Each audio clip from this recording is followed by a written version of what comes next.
No Saber Direito desta semana, a gente fala sobre jornada de trabalho, contrato de emprego, remuneração, descanso, estabilidade e muito mais. As aulas são com o professor Marcelo Balian.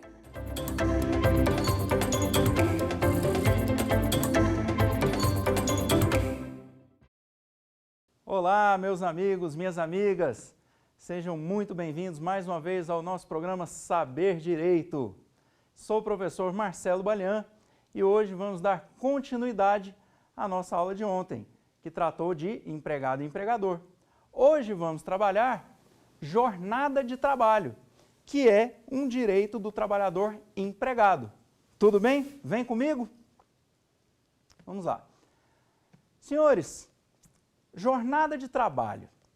Existe um limite legal ou contratual para que se estabeleça um horário, um quantitativo mínimo ou máximo de trabalho? Eu digo sim. Esse limite está no artigo 7º da Constituição Federal. E há que se observar que a Constituição Federal de 88, ela estabeleceu um limite de até 44 horas semanais a título de jornada de trabalho, o que não estava previsto na CLT. Lembrando que a CLT é de 1943, contém ainda no seu texto uma jornada de 8 horas por dia. Ah, mas a Constituição também traz 8 horas por dia. Sim, 8 horas por dia, com um limite de 44 horas semanais. A CLT, 8 horas por dia. Então, nós temos que fazer a leitura da CLT, adaptando ao texto do artigo 7º da Constituição, que limita a jornada para além das 8 horas diárias a 44 horas semanais. Então, essa é a jornada legal máxima do trabalhador. É possível, porém, que existam jornadas contratuais reduzidas, ou até mesmo jornadas contratuais que estabeleçam critérios de compensação, onde se trabalha mais de 8 horas em um determinado dia e se compensa com uma folga compensatória posterior. Tudo bem? Então, são previsões legais que flexibilizam essas jornadas máximas previstas na CLT e na Constituição Federal. Tudo bem? Quando eu falo em jornada de trabalho, eu preciso entender que jornada de trabalho seria o tempo do empregado à disposição do seu empregador. Então, a partir do momento em que o empregador exige que o empregado compareça à empresa, registre o seu ponto ali e permaneça à sua disposição, aguardando ou executando ordens, então ele não precisa estar necessariamente trabalhando, basta que ele esteja aguardando uma ordem. Então, esse período será tempo à disposição do empregador e será também considerado como jornada de trabalho. Isso está no artigo 4º da CLT, que nós vamos fazer uma leitura para observar uma seguinte particularidade. Vamos lá, artigo 4º da CLT. Considera-se como de serviço efetivo o período em que o empregado esteja à disposição do empregador, aguardando ou executando ordens, salvo disposição especial expressamente consignada. Como assim? Salvo disposição especial expressamente consignada. Eu lhe dou um exemplo. Na própria CLT, no capítulo que trata dos motoristas carreteiros, há um artigo de lei que diz especificamente que o tempo de espera do motorista carreteiro não será considerado como jornada de trabalho. Ele não é jornada. Isso é uma disposição especial prevista em lei e que exclui o tempo à disposição, porque na prática, se você simplesmente imaginar a situação, o tempo de espera do motorista carreteiro é tempo à disposição. Ele está ali aguardando ou executando ordens, não está? Sim, mas a própria lei faz essa exclusão legal, autorizada já no artigo 4º da CLT, né, que altera essa condição e diz que ao motorista carreteiro o tempo de espera não será considerado jornada de trabalho, ele será indenizado à razão de 30% do valor da hora normal. Tudo bem até aí? Ok. outras situações em que não se considera tempo à disposição do empregador. Supomos que o empregado trabalha em uma empresa de uma grande extensão territorial. Imaginemos aqui uma fábrica ou uma usina, enfim, em que a portaria da empresa dista a uma grande distância do local onde esse empregado vai fazer o seu registro do ponto, né? Então, o transporte coletivo, ou o transporte público, ou o estacionamento, enfim, permite que esse empregado chegue até a portaria e, a partir da portaria, ele vai caminhando, né, ou por qualquer outro meio, até o momento em que vai fazer o registro do ponto e ali dar início à contagem da sua jornada, né? Esse período de deslocamento, ele é ou não é considerado como tempo à disposição do empregador? Depende, tá? Entendimento simulado do TST diz que, caso este período seja superior a 10 minutos, ele será então considerado como tempo à disposição. Ah, mas espera aí, então se eu tenho uma distância que me faz percorrer 12 a 15 minutos caminhando até o registro do ponto, então se 10 minutos está liberado, não é tempo à disposição, eu vou ter então 2 ou 5 minutos? Não. Passou de 10 minutos, você vai computar todo o tempo entre a portaria da empresa e o momento em que esse empregado vai fazer o seu registro do ponto. Tudo bem? Isso é muito importante, cai muito em prova, cai muito em exame de ordem, tá? Porque é entendimento simulado do TST. É um critério que o TST fixou para dizer até quando esse empregado está ou não à disposição do empregador. E ele estando à disposição, você vai para o artigo 4º e considera esse tempo à disposição como uma jornada de trabalho, como se trabalhando ele estivesse, né? Aí daí surgem outras questões.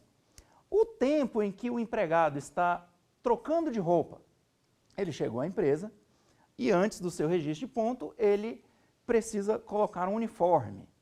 Esse período despendido na sua uniformização, ele será ou não será considerado tempo à disposição do empregador?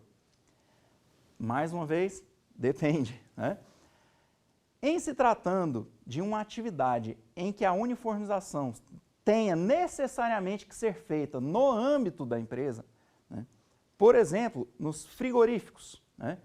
No frigorífico, a rotina do frigorífico ela é muito detalhada, porque em razão de questões de vigilância sanitária, higienização, da uniformização, etc. A indústria de alimentos, né? Ela tem critérios mais específicos de higienização. Então, esse empregado, ele não leva o uniforme para casa.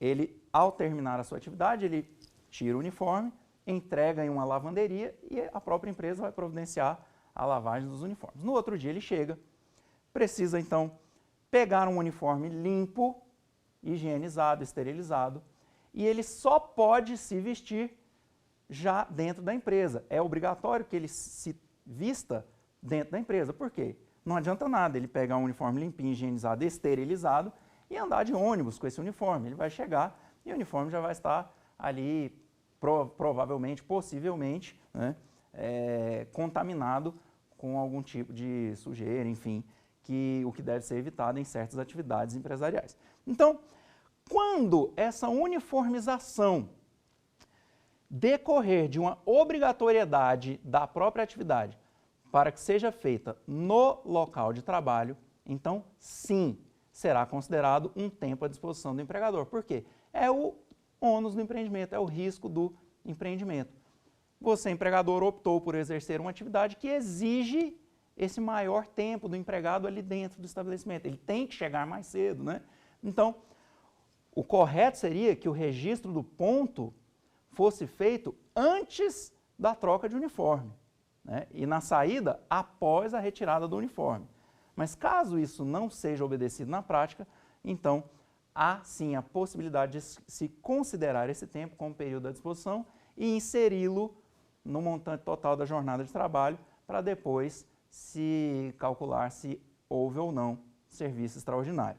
Ok? Tudo bem? Outra inovação uma inovação interessantíssima que matou uma série de discussões, e inclusive discussões que geravam injustiças, sim, injustiças, com relação a situações em que o empregado necessitava, por seu próprio interesse, né, de permanecer dentro do estabelecimento empresarial. Por exemplo, eu trabalho das 8 da manhã até meio-dia, mas eu preciso buscar o meu filho na escola às 13 horas.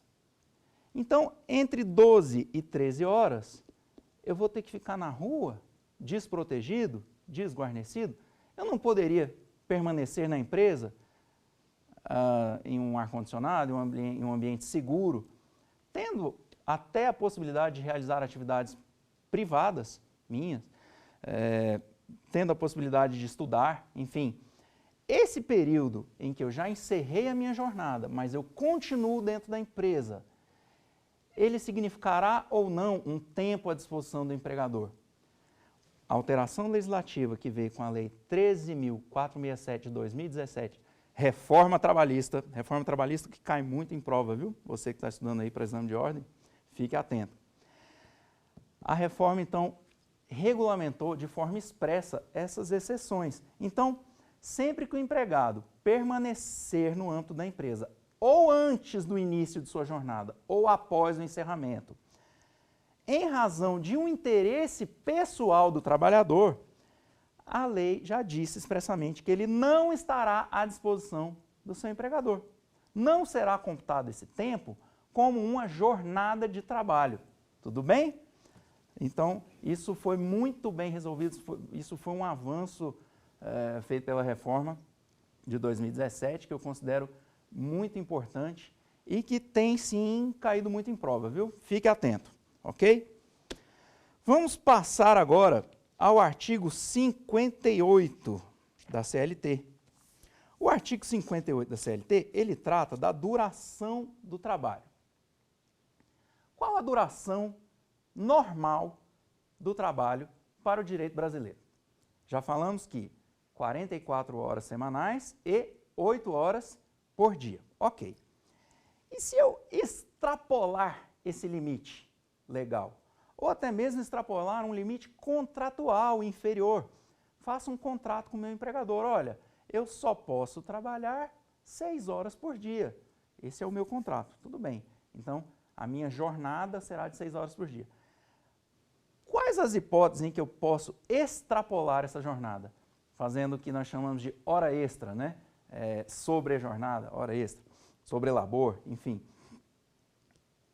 As hipóteses de hora extra, elas são fixadas em alguns critérios. Primeiro, sempre que houver um acordo escrito entre empregado e empregador, autorizando a realização de horas extras. Então, se há esse acordo, o empregador ele poderá exigir a prestação do serviço extraordinário. Mas e se não tiver acordo? Por que não teria? Por que o empregado não faria serviço extraordinário? Olha, eu poderia muito bem, logo na minha contratação, dizer, olha, eu só posso trabalhar até às 18. Por quê? Porque às 18h30 eu tenho aula, eu sou estudante, eu preciso ir para a faculdade, então eu não posso prestar horas extras. Então, eu não terei aquele acordo individual de prorrogação. Sendo assim, o meu empregador não poderá exigir de mim o trabalho extraordinário.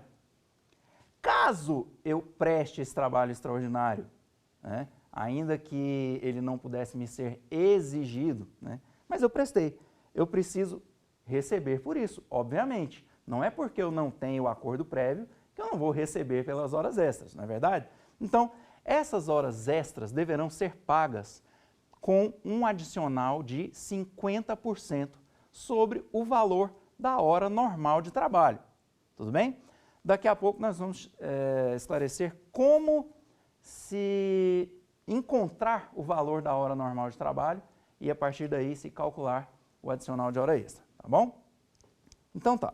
A primeira hipótese, então, em que o empregador pode exigir a prestação de serviço extraordinário é quando há um acordo individual escrito. Não havendo acordo, o empregador não poderá exigir, mas, ainda que não exija, caso o serviço extraordinário seja realizado, deverá então serem pagas as horas extras, com o adicional de 50%.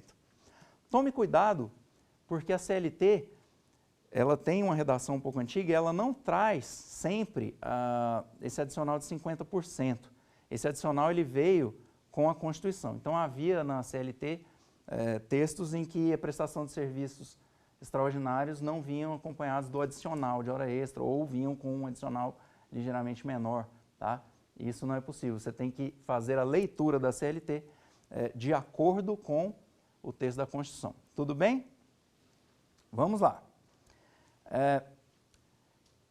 Não havendo o acordo de prorrogação, é possível ao empregador exigir a prestação de serviço extraordinário? Em algumas hipóteses, sim. Quais são essas hipóteses? As hipóteses são caso fortuito, força maior, tá? Ou a existência de um serviço inadiável e que, se não for realizado, vai causar um manifesto prejuízo ao empregador. Então, ainda que se trate de um empregado que seja estudante, que tenha que ir para a universidade depois das 18 horas, você está lá trabalhando e há uma tempestade, enfim, um intempérie da natureza, uma força maior que destrói alguma coisa ali e há a necessidade do labor extraordinário. O empregador poderá exigir que você permaneça? Sim. Isso está expresso no artigo 61, salvo engano, da CLT, e é uma hipótese em que você poderá permanecer em serviço extraordinário sem limitação de tempo, quando se tratar de força maior. Tá? Em situações normais de prorrogação, a limitação são 2 horas extras. Em situação de força maior, não há essa limitação de tempo. Sempre com adicional de 50%, ok? Havendo uma necessidade, um serviço inadiável, mas que não decorre de uma força maior. Força maior seria um evento da natureza, uma catástrofe, um incêndio, um alagamento, enfim. Havendo um serviço inadiável, que, caso não seja concluído, ele vai trazer um prejuízo manifesto, um prejuízo grande e notório ao empregador. É possível se exigir a prestação de serviço extraordinário, independentemente daquela existência do acordo prévio em que o empregado concorda em trabalhar em jornada extraordinária? Sim. Nesse caso, haverá um limite de até 12 horas de labor por dia. Tudo bem? Também com acréscimo de 50% sobre o valor da hora normal de trabalho. Até aqui, tudo bem, né? Vamos falar um pouquinho, então, sobre o banco de horas e compensar... Não, gostaria de falar, antes de falar de banco de horas, quero falar sobre o regime de tempo parcial. O que é isso, professor? Regime de tempo parcial é uma criação da CLT para que o empregado possa ter no seu contrato uma jornada de trabalho inferior àquela jornada máxima dos demais empregados ou a jornada máxima prevista em lei, que seria o quê? 44 horas semanais, né? Qual seria a vantagem de se contratar alguém para trabalhar em regime de tempo parcial? A vantagem é que o salário pago a esse trabalhador será proporcional às horas de labor, tá? Podendo, inclusive, haver um salário inferior a um piso ou a um mínimo, tá? Quando esse mínimo ou piso seja fixado em razão da jornada normal. Então, hipoteticamente, eu tenho uma categoria em que o piso salarial é R$ 1.500 para uma jornada de 44 horas por semana. O mesmo empregador, ele abre opção, tá, para que o empregado seja contratado em regime de tempo parcial. E, sendo assim, ele vai receber um salário proporcional às horas em que ele trabalhar. Quando poderá ser feito o contrato por tempo parcial? Bom, quando as horas de trabalho forem de até 30 horas por semana, sem a possibilidade de realização de hora extra. Por quê? Aqui, gente, eu já tenho alguém que vai receber menos do que o salário mínimo. Vai trabalhar menos do que a jornada normal da sua categoria. Tá? Então, se eu for exigir hora extra, ele vai acabar indo para uma jornada normal. Concorda? Né? Então, a CLT ela é bem expressa e ela diz que até 30 horas por semana, sem a possibilidade de serviço extraordinário, sem a possibilidade de hora extra. Então, poderei fazer um contrato de trabalho em regime de tempo parcial. Há mais uma possibilidade de regime de tempo parcial, que seria uma jornada de até 26 horas por semana. Nesse caso, existe sim uma possibilidade de algum serviço extraordinário. Até quanto de serviço extraordinário? Até 6 horas por semana. Então, eu teria uma jornada de tempo parcial de 26 horas e poderia acrescê-la de até outras 6. Então, o total seria de 32 horas, não é? Então, 30 horas direto, sem nenhuma prorrogação, ou 26 horas com a possibilidade de se prorrogar mais 6, ok? Se houver um contrato de regime de tempo parcial em que o empregado se obriga a trabalhar menos de 26 horas, como ficarão as suas horas extras? Tá? Vamos supor que esse empregado faça um contrato de 20 horas semanais. Então, ele poderá realizar horas extras? Sim. Então, ele vai trabalhar até a 26ª hora, recebendo o valor normal da hora de trabalho.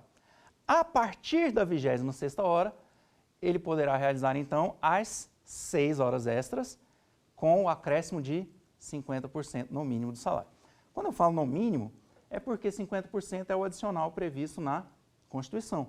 Mas eu posso ter um adicional maior previsto ou no contrato, ou no regulamento da empresa, ou na convenção coletiva, ou no acordo coletivo, enfim. O que não pode é o adicional de horas extras ser menor do que os 50%. Ok? Tudo bem? Vamos lá.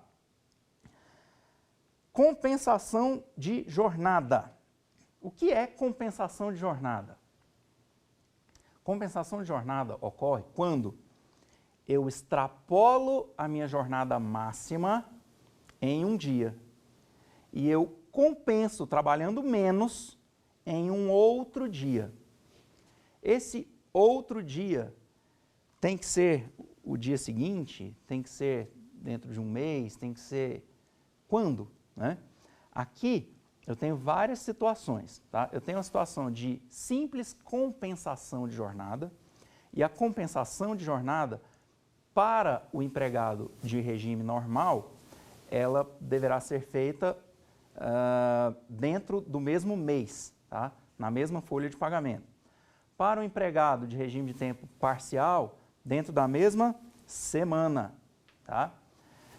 Não é possível a fixação de um banco de horas para o empregado de tempo parcial. Por quê? Porque senão você já descaracteriza, já desnatura totalmente o sentido daquele contrato de uma jornada de tempo parcial. Ah, é jornada de tempo parcial, mas fica fazendo hora extra, prorrogando. Ah, não, então já faça logo um contrato de jornada normal, regular. Né? Então, para esses empregados de regime de tempo parcial, não é possível estabelecer-se um acordo de banco de horas. O que é um acordo de banco de horas? O acordo de banco de horas é aquele em que a compensação de jornada, as folgas compensatórias, ela vai ocorrer após o fechamento daquela folha de pagamento, em um outro mês. Tá? Então, você pode ter um prazo aí de até 6 meses ou de até 1 ano, tá?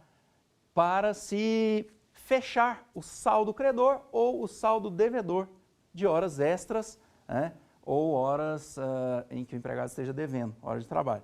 Então, se o banco de horas for estabelecido com o prazo de 1 ano para a compensação, qual é a exigência legal? A CLT exige que, nesse caso, haja a previsão em instrumento normativo da categoria, convenção coletiva ou acordo coletivo de trabalho, ok? Deve haver essa autorização em um acordo coletivo ou em uma convenção coletiva. Por outro lado, não existindo essa autorização por convenção ou acordo coletivo, é possível contratar com o seu empregado um banco de horas por acordo individual? Sim, é possível, desde que se trate de um acordo individual escrito e desde que o prazo máximo para as compensações, né, ou pagamento do saldo restante, não ultrapasse o período de 6 meses. Isso é matéria que foi inserida com a reforma trabalhista, Lei 13.467 de 2017. Tá? É um ponto muito importante para quem está pensando em fazer prova, para quem está fazendo exame de ordem. Tá? Por quê?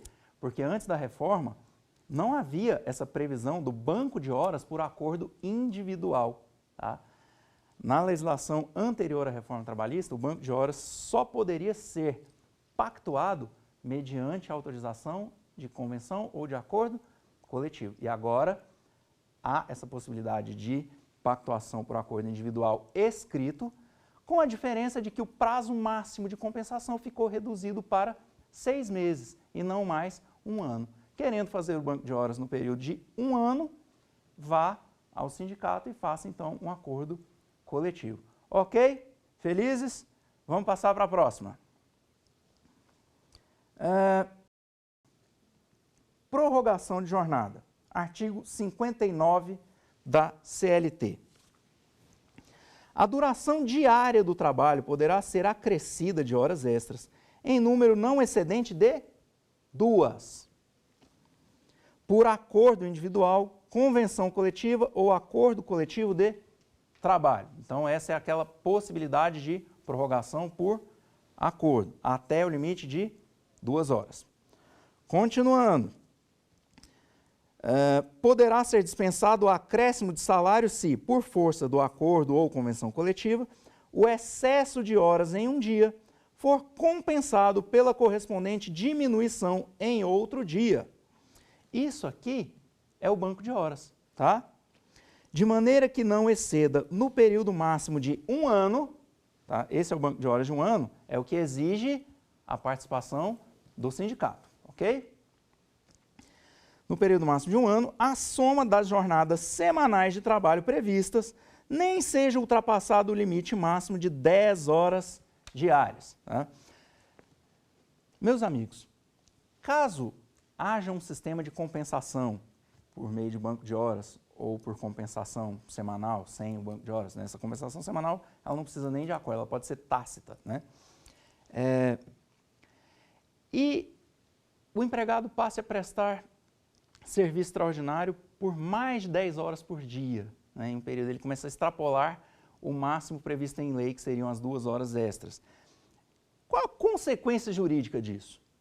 Que consequências vai gerar para o empregador? Vai gerar a seguinte consequência, que quando o empregado trabalha a mais no dia de hoje para trabalhar a menos em um outro dia, a hora ela é compensada 1 hora por 1 hora. 1 hora a mais de trabalho por 1 hora a menos de trabalho em um outro dia. Então, é 1 por 1. Ao passo que, se não houver um sistema de compensação ou um sistema de banco de horas, sempre que o empregado trabalhar em regime de sobrejornada, ele vai receber o valor da hora com o adicional de, no mínimo, 50%. Ah, professor, mas então, na folga compensatória, ele teria que folgar 1h30, né? Deveria, né? Se fosse para ser justo, mas aí não faria sentido instituir esse sistema de banco de horas. Quando há o banco de horas, 1 hora trabalhada, 1 hora compensada. Quando não há o banco de horas, 1 hora trabalhada, paga-se 1h30, né? Equivalente a 1h30. Né? E se o banco for descaracterizado? Todos os dias ou com constantes horas extras, fazendo 11, 12, 13 horas, enfim. Descaracteriza, você começa a ultrapassar os limites legais. Ou esse banco de horas não foi feito por acordo individual escrito. Ou, enfim, quaisquer requisitos legais não foram obedecidos. Qual a consequência disso? A consequência é que aquela hora extra deverá ser paga com o adicional. Mas você vai pagar a hora mais o adicional? Não. Por quê? Porque a hora ela já foi paga. Quando que ela foi paga? Quando houve uma folga compensatória. Então, vou pagar apenas a diferença, apenas o adicional de 50%. Tá? Isso por quê? Porque foram desobedecidos os critérios objetivos legalmente previstos para que fosse possível a flexibilização através do banco de horas ou compensação de jornada. Tudo bem até aí? Então vamos lá.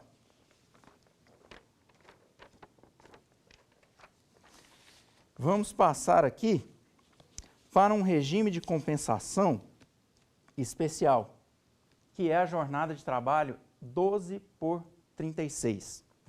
O que é a jornada 12 por 36, meus amigos?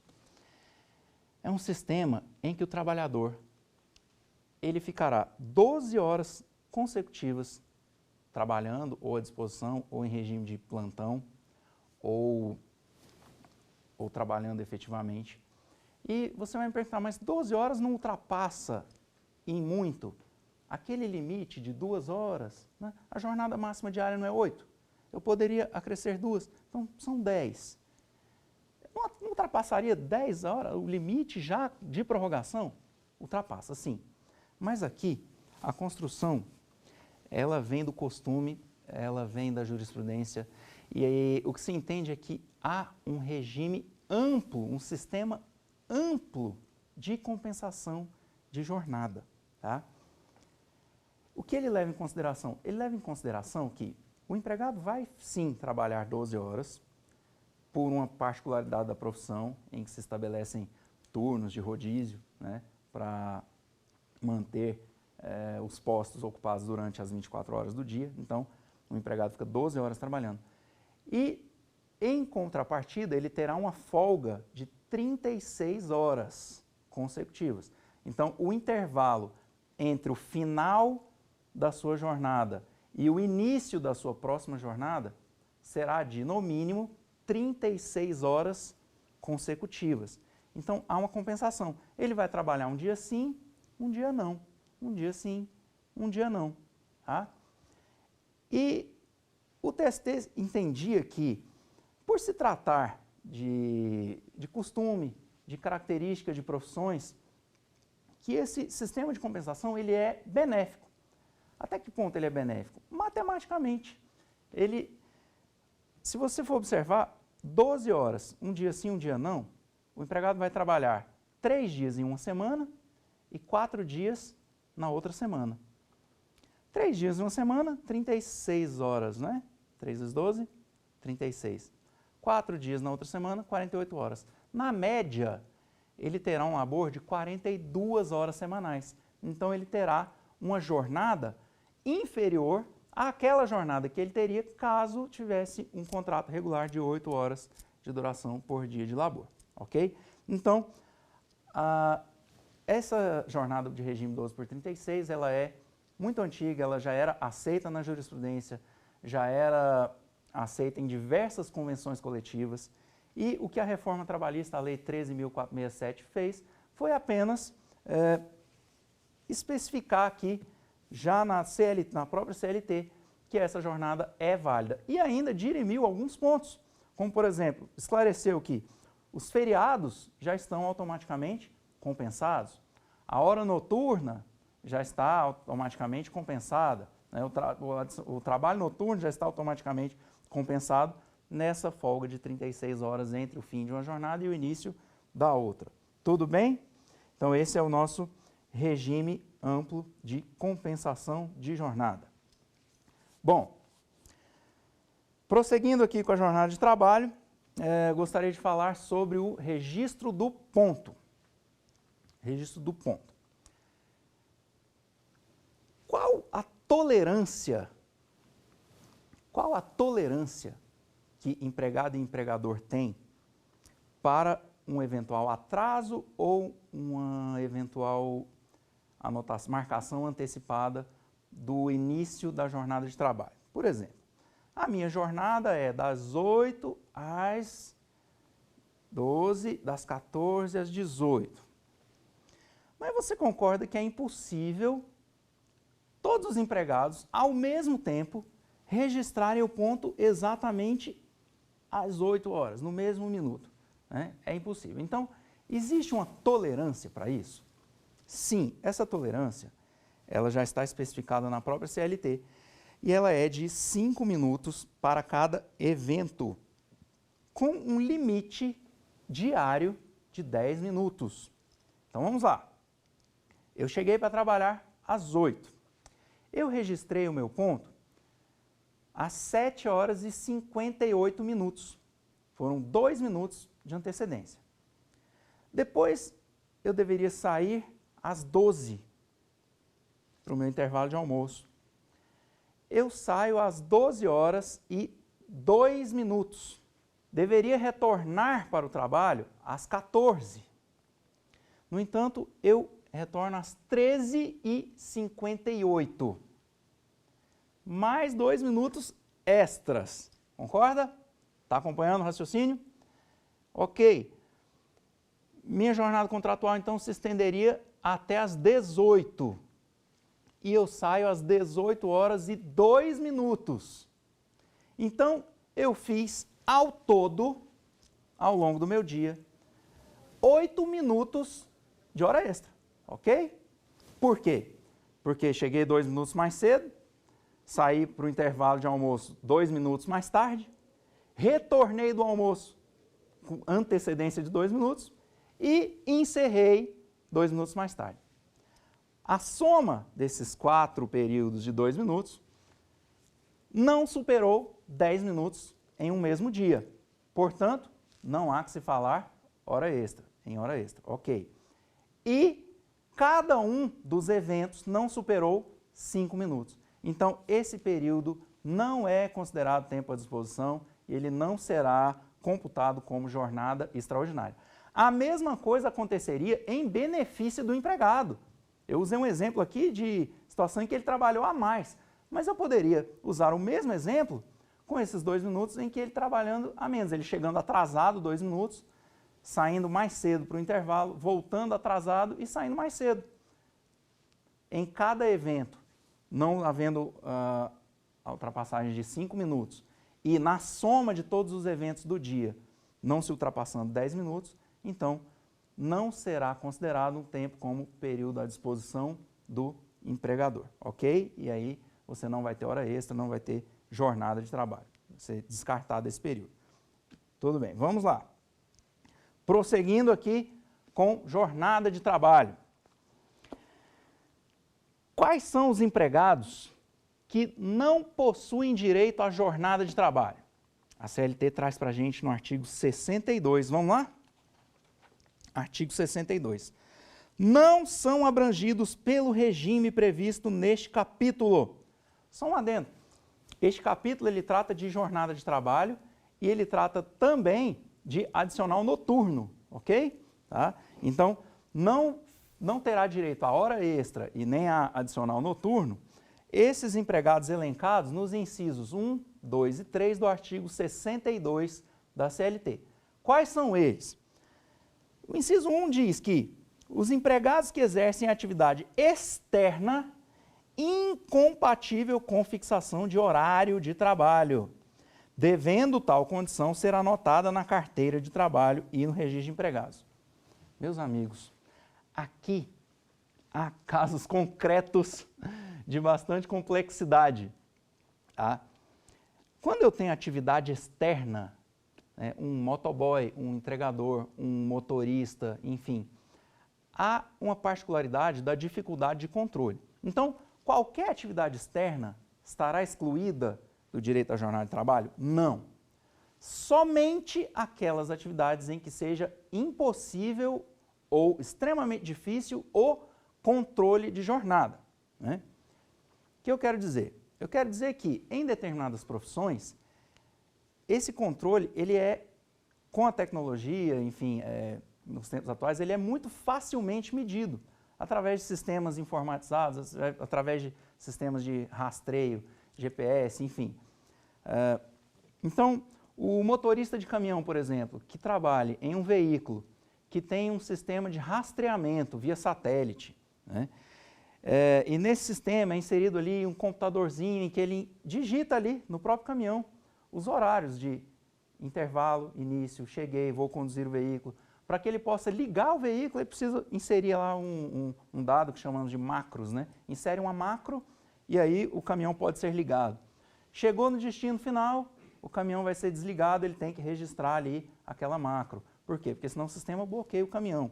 Isso é um controle perfeito de jornada, embora se trate de uma atividade externa. Então, é uma atividade externa perfeitamente compatível com o controle de jornada.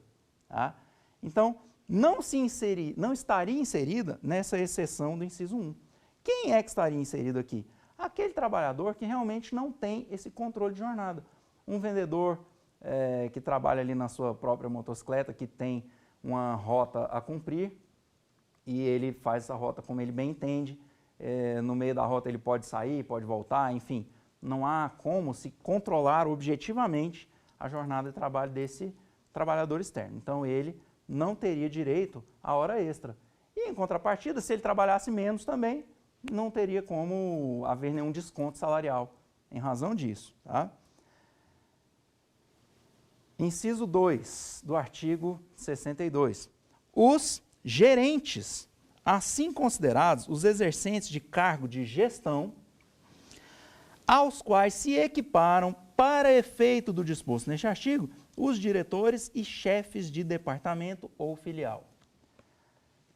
Qual é a dificuldade aqui? A dificuldade é que esses gerentes, eles é que são a maior autoridade, por assim dizer, dentro do seu departamento. Então, quem controla a jornada dele seria, em última análise, ele mesmo. Correto? Então, não deixa de ser uma hipótese em que o controle de jornada, por um meio alheio ao próprio empregado, fica um pouco dificultado, né? Então, esses gerentes ou chefes de departamento ou chefes de filial, eles não estão sujeitos ao controle de jornada. Mas, para que o gerente ou chefe de departamento ou filial não fique sujeito ao controle de jornada, ele deverá, por imposição legal expressa, receber um acréscimo sobre o seu salário de, no mínimo, 40%. Então, ele recebe 40% a mais no salário, mas também, se fizer hora extra, enfim, ou não fizer, né, não vai haver nem desconto e nem acréscimo e nem pagamento de hora extra. Por quê? Porque ele é gerente e porque ele recebe o adicional de 40%. Cuidado que aqui eu preciso ter efetivamente um poder de gestão, tá bom? Não basta o empregador simplesmente nomear o empregado gerente. Olha, você vai ser gerente disso, gerente daquilo ali, gerente de... né? Se esse empregado, embora nomeado gerente, ele continue altamente subordinado e tenha chefes que estão diretamente dando ordens a ele, que estão ali podendo controlar a jornada dele, se eles não têm empregados que são a eles subordinados, por exemplo, isso tudo seria um indício de fraude. Tá? E quando você tem fraude na legislação do trabalho, você vai lá para o artigo 9º da CLT e anula essa cláusula. Anulou a cláusula, tudo bem, agora vamos pagar hora extra. Ah, mas como assim vou pagar hora extra? Porque eu não registrei a jornada dele, ele não tem ponto, não bateu ponto, não tem registro nenhum. Agora, cabe a você, empregador, que foi quem causou a fraude, provar que ele trabalhava em uma jornada diferente daquela que ele está alegando, né? Então, cabe aí qualquer meio de prova, né? Isso é matéria de processo, mas cabe aí prova testemunhal, outras provas documentais, né? Você pode buscar registros de entrada e saída, por exemplo, da portaria de um condomínio, enfim, câmeras, enfim, qualquer meio, o acesso no computador, pode provar por qualquer outro meio, né? Agora, quem passaria a ser o detentor desse ônus da prova seria, então, o empregador, ok? Bom, só para finalizar aqui, também o teletrabalho, tá? Aqueles empregados que trabalham fora do âmbito da empresa, na sua própria residência, eles também estão dispensados do controle, até porque é impossível, né, se controlar a jornada. Agora, sendo possível o controle por meios telemáticos, né, digamos que você coloca o seu empregado para trabalhar na residência, teletrabalho, trabalho remoto, mas que exija que ele fique ali logado em um determinado sistema de videoconferência. Perfeitamente possível o controle, nesse caso, né? Então, haveria sim controle de jornada. Mas, sendo um teletrabalho normal, em que não há possibilidade de controle, teríamos a exclusão do regime de jornada de trabalho. Tudo bem? Só para finalizar a jornada e passarmos então ao quiz, gostaria de falar dos divisores. Como encontrar o valor da hora extra para ser calculado? Vamos lá. A CLT diz para a gente aqui, ó, no artigo 64, que o salário hora normal, ele é... Como é que você encontra? Você pega o salário e divide por 30. Por que 30? É uma presunção de que o mês tem 30 dias, tá? É uma ficção. Independentemente de se tratar de um mês de fevereiro ou de um mês com 31 dias, você vai dividir por 30, tá? Independentemente dos repousos semanais, por 30. E multiplicar pelo número de horas trabalhadas por dia. Então, um salário, hipoteticamente, um salário de R$1.000, eu divido 1.000 por 30. 30 multiplicado pelo número de horas, né? Então, eu vou dividir novamente por 8, caso sejam 8 horas de trabalho. Eu vou encontrar um determinado valor. Esse é o valor da hora normal. Você concorda que dividir por 30 vezes 8 é o mesmo que dividir por 240? Ou que dividir por 30 e depois dividir por 8, você encontra um valor que, ao multiplicá-lo por 240, você retornará exatamente aos R$1.000 iniciais? Então, para facilitar a sua vida, existem esses divisores, né?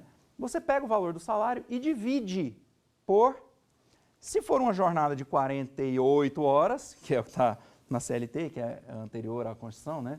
Seria um divisor 240. Como a Constituição ela reduziu para 44, né, a jornada máxima semanal, o divisor será 220. Uma jornada de 8 horas por dia, mais 5 dias por semana, por exemplo, segunda a sexta, é uma jornada de 40 horas semanais, né? O divisor encontrado vai ser 200, tá? E assim sucessivamente. Então, para cada 4 horas semanais a menos, você vai reduzir 20 pontos no divisor. Então, 48 horas, eu tenho um divisor 240. 44 horas, divisor 220. 40 horas, divisor 200. 36 horas, divisor 180. 30 horas, divisor 150. E assim sucessivamente. Ok? Então, fechamos aqui nosso capítulo sobre jornada de trabalho e hora extra. Vamos passar ao quiz, para fazermos a revisão com a resolução de algumas questões. Vamos lá? Vem comigo.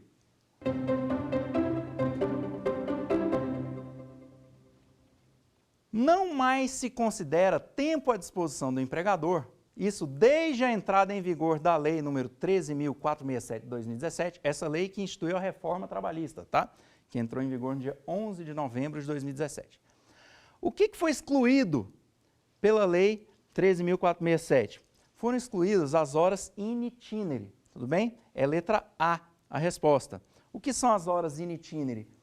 É o período de tempo que o empregado gasta para se deslocar da sua casa ao seu local de trabalho. E vice-versa, do seu local de trabalho para a sua casa.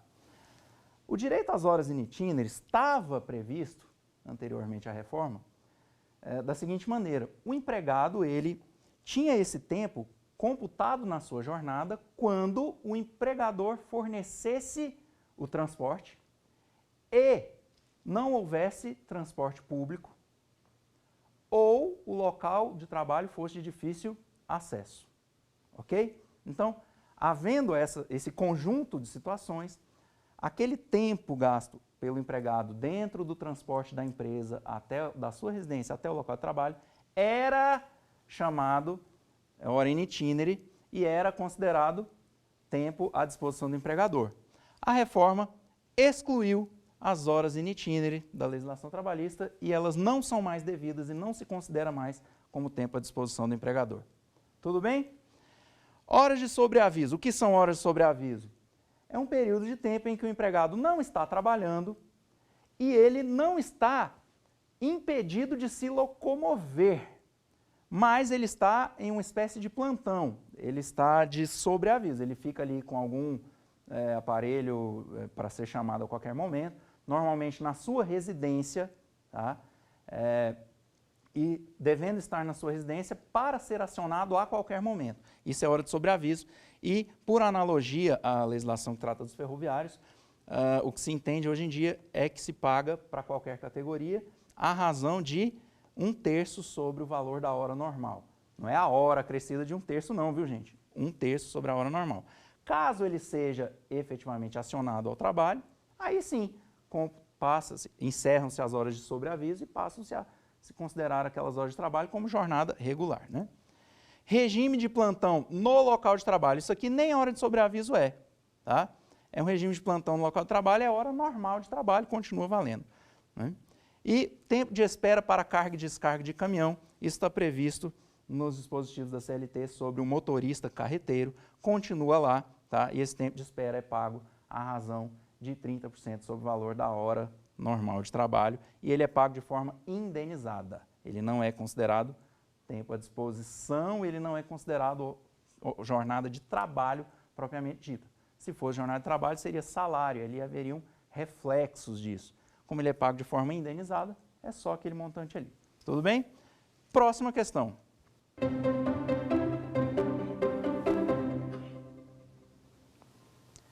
Para uma jornada reduzida de 36 horas semanais, as horas extras serão calculadas a partir do divisor 36 horas semanais, divisor 180. Resposta certa, letra D. Falamos isso agora há pouco, né?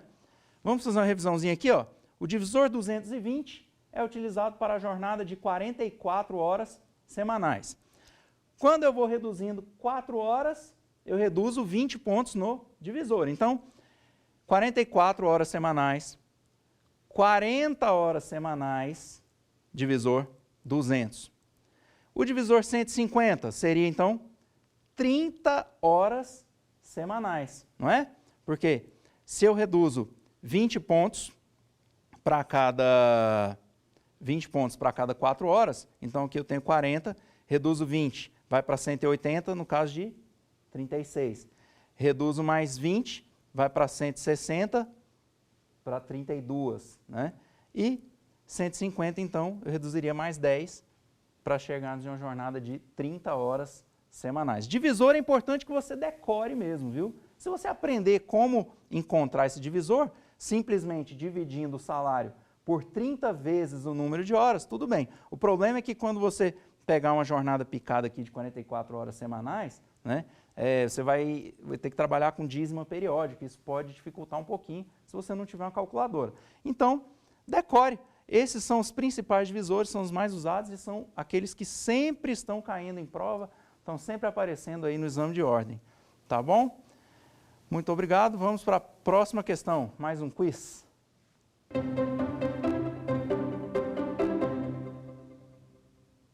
A duração diária do trabalho poderá ser elastecida. Quando? Somente por acordo coletivo de trabalho ou convenção coletiva? Não, né?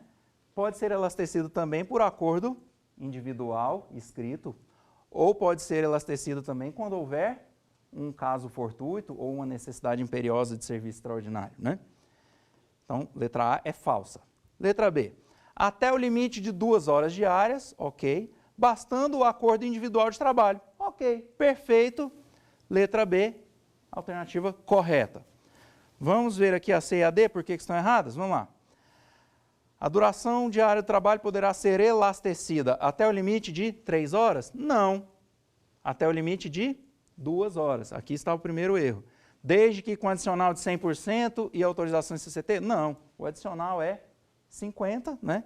E não há necessidade de autorização em CCT.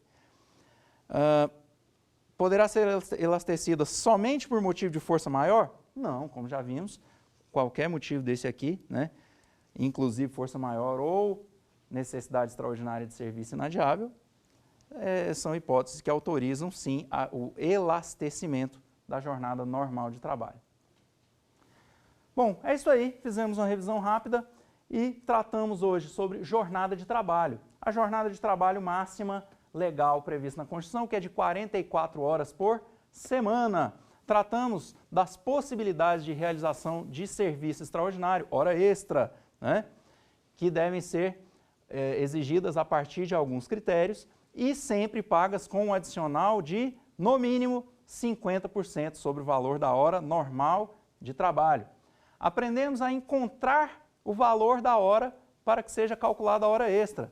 Isso pode ser feito de uma forma muito mais simplificada, utilizando-se dos divisores, né? Divisores que serão, decore, 220 para a jornada de 44 horas por semana, 200 para uma jornada de 40 horas por semana, 180 para uma jornada de 36 horas por semana e 150 para uma jornada de 30 horas semanais. Esses são os divisores. Vimos também os empregados que não têm direito ao controle de jornada, que são eles, os gerentes e chefes de departamento, que recebam gratificação adicional de no mínimo 40% sobre o seu salário, os trabalhadores em atividade externa, desde que a atividade externa seja incompatível com o controle de jornada, e os trabalhadores em teletrabalho, também quando não há a possibilidade de controle de jornada. É isso aí, nos vemos na próxima aula, que trataremos dos intervalos e daremos sequências aos demais direitos trabalhistas. Muito obrigado e até a próxima! Quer dar alguma sugestão de tema para os cursos do Saber Direito? Então mande um e-mail para a gente, saberdireito@stf.jus.br, ou entre em contato pelo WhatsApp, o número é esse que aparece na sua tela. Você também pode estudar pela internet. Acesse nosso site tvjustiça.jus.br ou pode rever as aulas no canal do YouTube TV Justiça Oficial.